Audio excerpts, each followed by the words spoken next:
Hey you guys, welcome back to the show. Today we're going to talk about 457 plans again. Now, the reason I'm going to do it again is because I keep getting a ton of questions about them. And I suspect the reason that is because it's the least common type of retirement plan. So today we're going to compare a 401k and a 457. We're going to talk about the differences, the advantages that each plan has, and the disadvantages. And if you stick around to the end, I'm going to tell you the two big reasons why a 457 plan has extra advantages a 401k doesn't.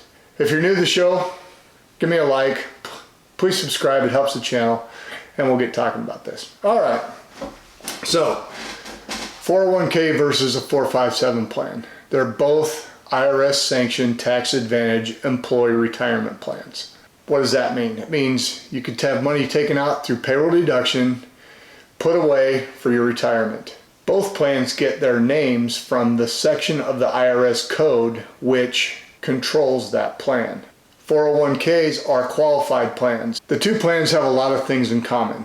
Money grows tax deferred until you take it out in retirement. Both offer a Roth option in many cases if the plan allows it. The biggest difference between the two plans is in who can contribute to each kind. Now, the 401k, as we know, is the most common type of retirement plan. It's designed for businesses, for-profit businesses, and the people that are allowed to use the plans are employees of that company. Now, 401ks are qualified retirement plans, which means they're controlled by ERISA. ERISA is Employee Retirement Income Security Act of 1974. A long time ago when we had pensions, sometimes if the company wasn't doing well, the company would dip into the pension money to try to help itself.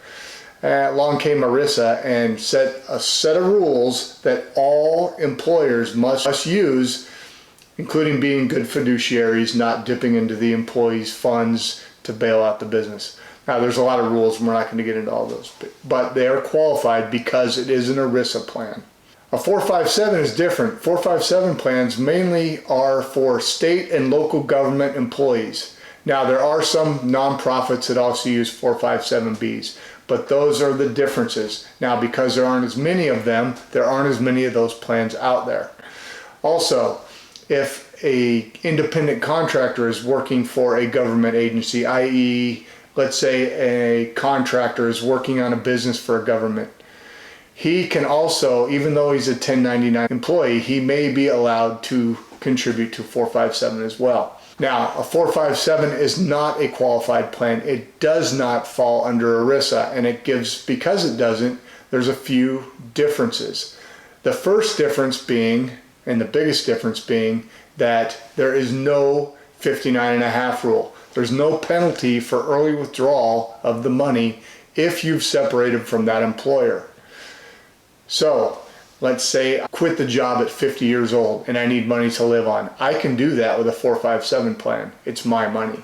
Whereas if I tried to do the same thing with a 401k, I would have to pay the taxes and then I would get hit with a 10% early withdrawal penalty. So that's a big difference. Contribution limits. They both have the same contribution limit. In 2019, the contribution limit for a 401k or a 457B is the same at $19,000. Now, if you're 50 or over, you get a $6,000 catch-up for a total of $25,000. All right, you stuck around. I'm going to tell you about the two biggest advantages to a 457 plan. The first advantage is many employers that offer a 457 plan also offer either a 403B if you're in a school or university, or a 401k as well. Now, because 457s are not controlled by ERISA, you can make full contributions to both plans. So if I had a 457, I could put $19,000 into it, and I could also put $19,000 into a 401k in the same year. That's double savings for retirement. The second thing that's different and pretty neat is you can do, in the last 3 years prior to your retirement age, you can do up to double contributions. Now, depending on how much you haven't contributed out of the max in the past, and you'll have to check with your plan to make sure, But in the last 3 years, you can give up to a total of $38,000 as a double catch-up. Now, when you do that, you cannot add the extra $6,000 for the 50 and over. So it would be $19,000 and $19,000. One of the big advantages of a 457 plan. Hopefully you guys got something out of this. If you did, give me a thumbs up. Hit the subscribe button. As long as you keep watching, I'll keep making content. Thanks.